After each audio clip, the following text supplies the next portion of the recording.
Hello and welcome to Patrick's Models. So, we're going to have a look at this steam locomotive, this 080 Belgian steam locomotive, which is actually a Prussian G.8.1 steam locomotive. These locomotives were in service between they were produced between 1913 and 1921 and they served in various railways at least until the 1960s. Specifically, they served with East German railways until 1969. These railways were operated by Unified Germany pre-war, so the Deutsche Reichsbahn. Before that by the Prussian railways, were taken over by the Deutsche Reichsbahn in 1925, and originally it was, as I said, the Prussian G.8.1, and then were classified as the BR, meaning class, Baureihe 55. And they continued serving. This specific locomotive here is in the colour of the Belgian State Railways, SNCB.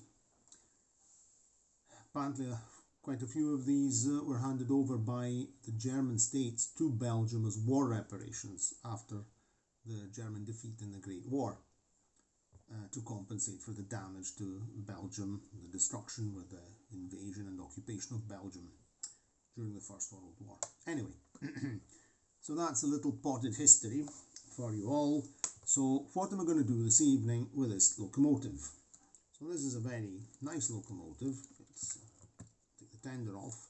The tender hasn't got any pickups. It's just a very simple three-wheel tender, three-axle tender, which is actually quite heavy. It's quite a heavy tender. It's good even when you're doing reversing manoeuvres. It doesn't derail on points and such. This, as you can see, this is a Piko model, but it's when it dates back to East German production. So before 1989, before 1990. So German reunification was in 1990. And we have its loco drive. So some people will say, it's not very realistic, the cab's occupied by the motor and so on. This locomotive is still in production by Piko, but now it's tender drive. And the thing is that I like my steam locomotives to be in loco drive, engine drive, because besides, I like when I'm playing with trains, I like to actually have the realism of seeing maybe some wheel slip and such, and I don't think that isn't so realistic if you have the motor in a tender. So the fact that it has a small 3-pole motor in here, very good. It has very good gearing. Like Piko models, it is geared on each axle, so the con rods are mainly decorative, and it's a very good puller. This locomotive is also fitted with traction tires on the rearmost axle, and it pickups from all the other three axles. So very good. Has a very good conductivity. It has wiper pickups here behind the wheels. Very good locomotive and a very good performer and a very good puller. So what's the problem with this locomotive? Because this channel here is not just about model trains, it's about servicing, repairs, modelling techniques and the like. Nothing really very complicated, just that pipework. This pipework here, that you see here, was always pretty flimsy over at this side, and it's sort of snapped off, and that's a problem. And I want to glue it back on, but as you can see, I get a pair of tweezers this way, and I'll also get this cradle to keep the locomotive in. And as you can see here, it's actually quite a flimsy position to work in. I've tried gluing it on. I used some modelling glue to hold it in position, and no, it's very easy when you're handling the locomotive to put your fingers there, and that will just continue coming off and off and off until it eventually get lost. And we don't want any of that, do we? So what I'm going to do, I'm going to take the body off, and I'm going to fit this part here on a small section of transparent plastic. The stuff you use when you're making the windows on models, on model kits, or when you make self-built models, because that's another hobby of mine, is to make actually self-built models. I'll glue this onto a small piece, and then I'll just glue it inside the back of the cab, and that way it'll stay on, nobody will see it, and it'll be absolutely perfect. Okay, so now we'll have a look and we'll see how to open this locomotive. It's very simple. So this locomotive just opens, I'm trying to get the screwdrivers out. Anyway, I really like, I'll never get fed up saying that I like my steam locomotives with a motor in the engine. I don't like them. Okay, yes, realism and whatever you want, but it's, to have the motor in the tender is just not the right thing, you know. It doesn't sound right, it doesn't look right. Oh, that's it. Everybody has their own tastes. Okay, so the body is actually held on by one single screw up here. Slot head screw, I think. There we go. We open this one screw. That should be it. We just lift the body off like that. Put it here at the road. And this is the problem, because leaning it down, you end up damaging this pipework, which is quite fragile. And this is the chassis of the locomotive. There's a good lead weight here to give it weight. And here you can see the mechanism. I'm trying to be careful not to touch any electrical components. And here we can see the mechanism. It's very realistic mechanism, realistic in terms of speed and performance. It's well geared, let's say. Got this locomotive a few months ago, and after getting it, I bought it second hand. After buying it, I gave it a full service, meaning I cleaned the wheels, oiled with very, very small spots of oil. I oiled all the linkage, and then I use what we call in Italy technical petroleum jelly, or technical silicone grease on all the cogs and the gears, because technical petroleum jelly is very long lasting, it remains fluid, and it doesn't damage plastic. And you can even put it on parts that are subject to electrical conductivity. In this case here is not the case, I didn't need to put it behind the wheels. But for example, if you've got a locomotive that picks up from the axles, you can put a spot on the axles. This way it lubricates the axles, the mechanism rolls well, and there's no risk of impairing the electrical pickup. That's it. So it's also good. In fact, on your car battery, when you change your car battery, you put some petroleum grease, petroleum jelly grease on the contacts. That helps to keep them clean, stop them from oxidizing, and it also increases conductivity, in particular if your car's parked outside, humidity and the like. I live in northeastern Italy. This is a very damp place. Okay, anyway. And so you can see here there's all the mechanism, all the gears. Very nice mechanism. German quality, absolutely. Maybe a little bit complicated, like many German things are. And so this is an East German production locomotive, Piko in the days of the German Democratic Republic.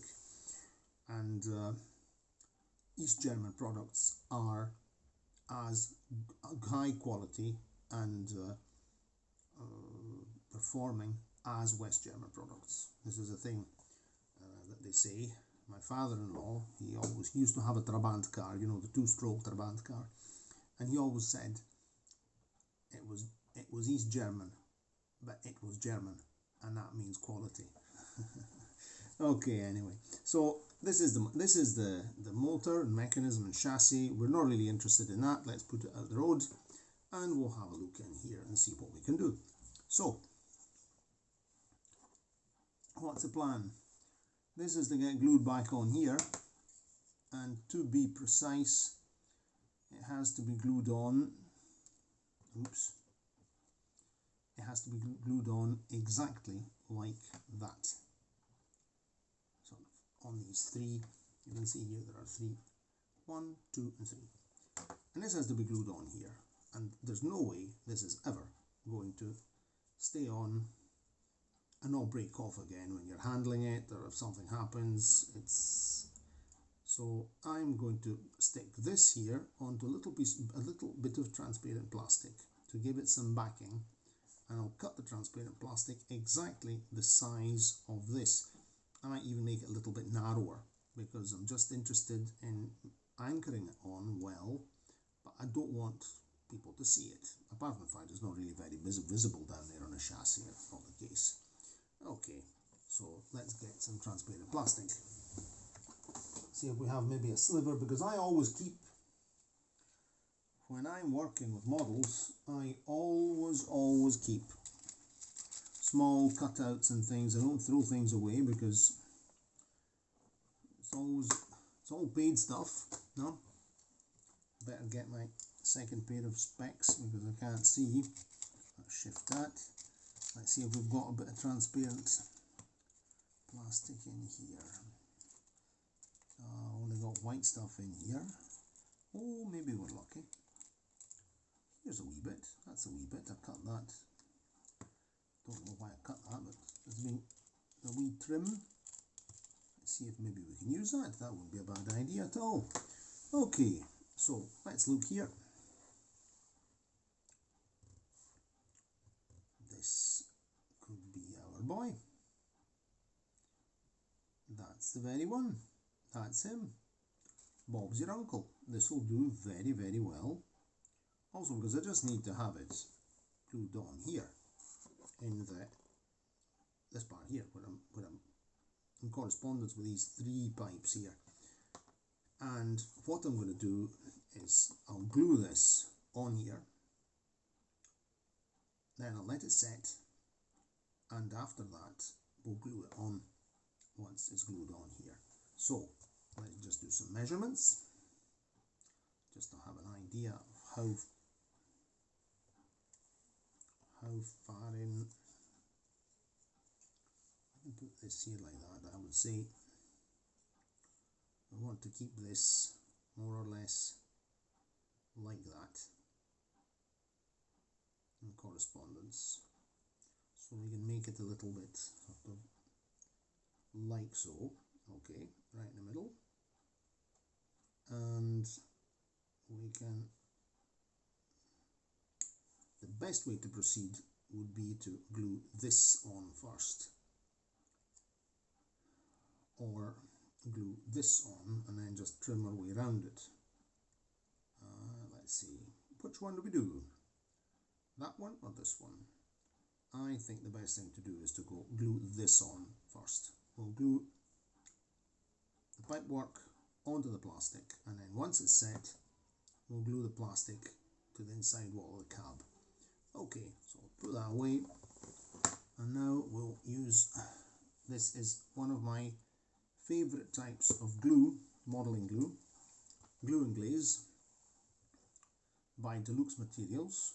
This is an excellent product which is made in the UK, and this is specific for bonding the crystal clear windows, canopies, and most plastics, and it's also good because it also bonds wood, plastic, metal, painted surfaces. You can use this for painted surfaces as well when you're making a model kit. I've used it to glue metal onto plastic on some railway carriage restoration jobs I've done. It's a really very, very good product, and it requires some setting time. I never use super glue. Super glue Super glue is, it doesn't bond well on certain types of plastic. It might work, it might not work. If you make a mistake, it make a mess. The two glues you'll see me using on this channel are Tamiya cement. This is excellent, and this one here. This is really the best for many applications. Okay, I've used it even on, come on boy, get out. There's no coming, come on. It's a bit stuck. Okay, let's use a pair of pliers. We've got them, let's use them. Okay, there you go. Right, the pliers away. Now I always apply this here. There's a wee nozzle. If you use a nozzle, then remember to rinse it in water, and otherwise it'll get all bunged up and it'll be no use. You can clean it with a wee piece of fine wire or a pin or something. But I never usually, I don't use this. I generally use very simple thing. Put a spot on a piece of paper and I use a toothpick or a bit of wire. You know, opened up paper clip or something of the kind. And now we'll get another of my favourite working tools, instruments, high precision, high tech, a slip of recycled paper. So I put a drop of glue on here, just a spot, not to waste it. We're not gluing the deck onto the passenger liner, aren't we? Put that away. We don't need that. It can go back where it lives. Oh, put my second pair of specs on because I'm on the blind side. And now we'll just glue this here onto this small sliver of plastic. Okay, so that's more or less, I'd say about 5 millimeters. Let's have a look in here, because it's always important when you're doing modelling to see how much supporting surface you can exploit. In this case here, we have a supporting surface of about 5 millimeters. 5 millimeters. I grew up in Italy, so I use metric system. I know the imperial system as well, because when I was about 8, my grandfather gave me my first camera, which was an ancient old-fashioned bellows camera, and the lens was set out in feet. So I was going to primary school here and learnt metric, and I had to learn feet. I got my mother to teach me feet. She said, "How much are 6 feet?" She said, "About 1.80 meters." Okay, and how much is 1.80 meters? 1.80 meters. She said, "More or less like an adult man." No, I eventually grew to 1.80 meters, 1.81 meters on official Italian documents, dating back to when I did my compulsory military service medical in 1993. Probably I don't think I'm 181 anymore. I've probably shrunk. Okay, very well. So that's enough nattering, and let's do this. Let's get this done. Otherwise we'll be here till tomorrow. So spot glue here. Deep, about more or less 5 millimeter. And we'll actually apply the glue onto the back of the pipework, so we don't spread glue all over the place.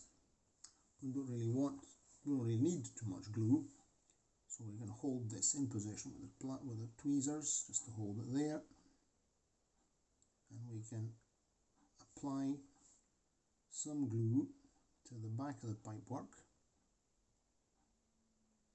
This glue is very good because if, for example, when you're fitting glass, transparency, I've even used it for glass, for actual glass. Last year I was working for a friend in Florence on a series of homemade scratch-built model buses in 1/43 scale, and the sidewall, the bodywork, side panels, Those are made sandwich panels using polystyrene plastic, sorry, not polystyrene, styrene, or as we call it in Italy, plasticard panels, and microscope test glass. So we're actually using real glass, and that gives bearing surface to them. Okay, so that's very good. And if you get this here, a smudge of this glue, or some, you're gluing things on the transparent plastic, once it's set, you just go with a wet cotton bud. You wet a cotton bud, you moisten it, and then with a toothpick you scrape it off. Comes perfect, spotless, great stuff. Okay, I think we've put enough glue on here to do the job. As I said, we don't need a very simple thing. Let's try and not make a mess of this. We want to get it on there nice and tidy. That's nice. There we go. And there we are. We just glue that down in position a wee bit further up because we want to keep sort of 5mm, and that can stay exactly there as it is.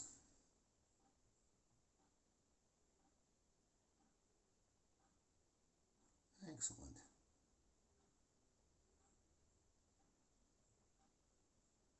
There we go. That's done. Right. So we'll have to let this set before we glue it in position, because if I go and glue this in here now, this will come off, things will move and things, and there's no use. So now we have to let this thing here set, and we'll glue it on in the next video.